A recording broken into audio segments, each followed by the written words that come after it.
Здравейте, приятели на български свят!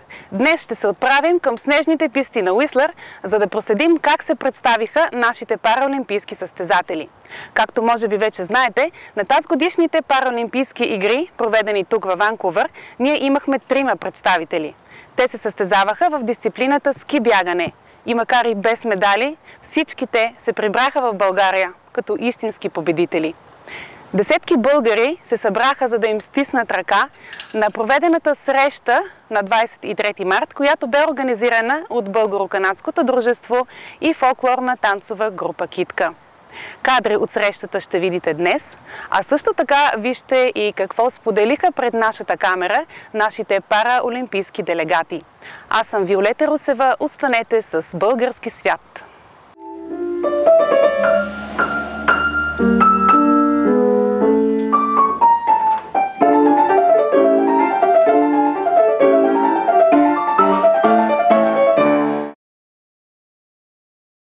Възползвайте се от моя 18 годишен опит при покупко-продажба на имоти в цялата метро Ванкувър ерия.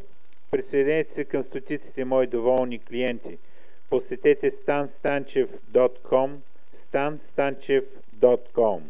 По идея на сър Лудвиг Гутман през 1948 година за първи път се организират състезания за ветераните с инвалидни колички от Втората световна война, след което тази идея се развива в международно движение за широк кръг спортисти с увреждания от целия свят.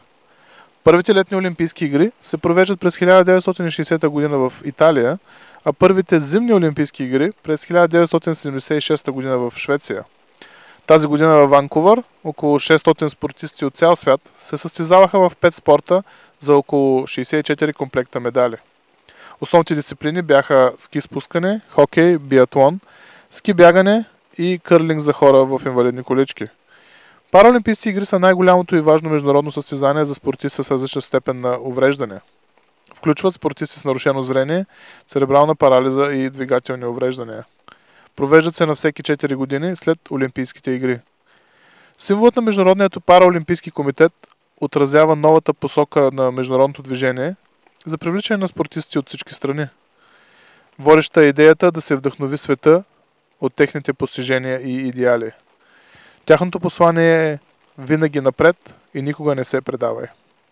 На 21 март в световно известният курорт Уислър се проведе старт по ски бягане за хора с увреждания. Състезанието беше част от параолимпийските игри, проведени във Ванкувър. За наша радост България беше представена от 3 състезатели – Йоанна Ерменкова при жените и Ивайло Вътов и Александър Стоянов при мъжете. Те се състезаваха в дисциплината ски бягане свободен стил. Нашите спортисти бяха бурно подкрепени и аплодирани от трибуните, от над 50 екзалтирани български фенове, развяващи българското знаме. На състезанието при мъжете победител стана канадецът Брайан Маккивър, който спечели своя втори златен медал от игрите в дисциплината на 10 км. Нашите състезатели се представиха според очакванията и завършиха между първите 20 в класирането и направиха нашите фенове горди с тяхното представяне. Наш специален гост е господин Иван Лебанов, който е кмет на град Велинград в България и в същото време е главен треньор на българската параолимпийска делегация. Може ли да ни кажеш какви са ваши впечатления от Ванкувър? Първо здравейте българи, наши сънародници. На първо място искам да изразя задоволството си от факта, че вие сте тук. Доста масово наши българи, които ни подкрепяхте по пистите. Благодаря от името на цялата делегация.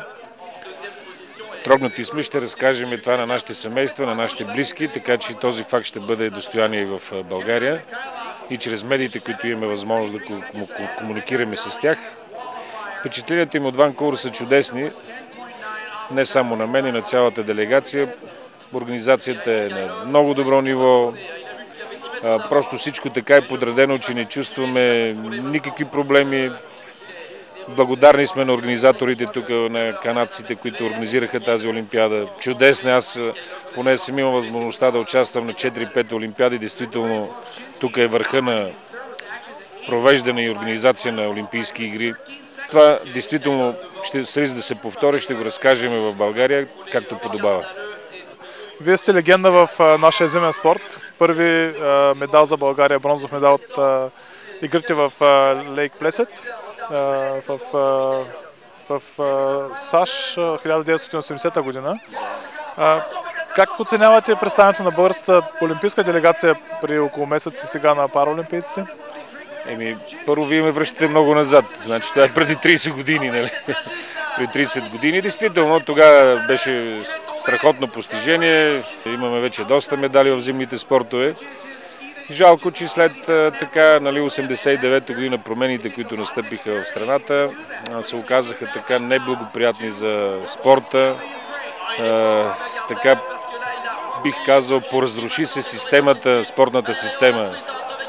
Спортни училища, подбор в спорта като деца, юношеския спорт не се обръща достатъчно внимание, но няма да ви занимава с негативни такива неща за България. Последно време нещата отиват към подобряване. Подобрява се материалната база. Хората осъзнаха, че трябва да спортуват масово и млади, и така средните поколения, и възрастни хора, че спортът е такова явление, което трябва да се практикува за дълголетие, за работоспособност, за здраве, при младите даже за красота. Така че нещата, ние сме оптимисти и моето поколение и други, които така има възможност да подпомагаме в такава посока, го правиме от сърце и виждаме и така положителните резултати, които настъпват и у нас в България в такава посока. Доколкото разбрахме, има клубове за ученици с увреждания в България. Какви са вашите планове? В смисъл, имате ли идея да направите някаква база в Велинград специално за такива деца? Значи в България има две училища за ученици незрящи, т.е. с проблеми в зрението. Едното е в София, другото е във Варна. Така с шефа на Параолимпийската асоциация господин Лалов, с който и вие също ще вземете след малко интервю, работим в синхрон. Наблягаме на спорта в тези училища и има вече така много добри резултати, особено в летните спортове. За съжаление, вие сега тук ни видяхте в зимни спортове.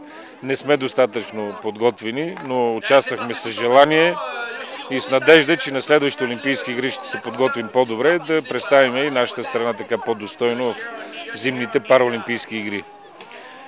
Параолимпийският спорт се развива и в страната. В Велинград, аз като кмет на община Велинград, сега чакаме една делегация от арабските страни, от Катар, Египет, които желаят да построят и спа-център за деца с увреждания. Така че това ще бъде факт. Ще предоставим около 200 декара терен с минерална вода, в който се предвижда да се изградат и спортни съоръжения за хора с увреждания, така специализирани. Искам да кажа на нашите сънародници тук при вас, че в Велинград в момента има 46 хотела, които предоставят и имаме 2 избора, които са много подходящи за питейни нужди.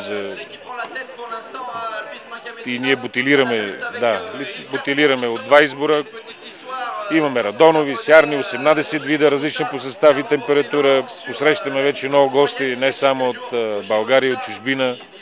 Идват от Гърция, от Западна Европа, от Русия. Така че нещата се подобряват. Искам да подчертая, че около 500 хиляди туристи минават през Велинград за година, което не е малко. Другото, което искам да знаят нашите приятели тук в Канада, че Велинград няма да допуснем това свръхзастрояване, което се направи по нашото Черноморие или по планинските курорти в Боровец, Пампорово, в Банско. Това високо застрояване и плътност на застрояване. Имаме решение на Общинския съвет Велинград и аз като кмет сме постигнали споразумение, гражданството е зад нас. Така че в общи линии Велинград се развива, България така тръгва в една хубава посока и дай Боже след време да бъдем като Канада.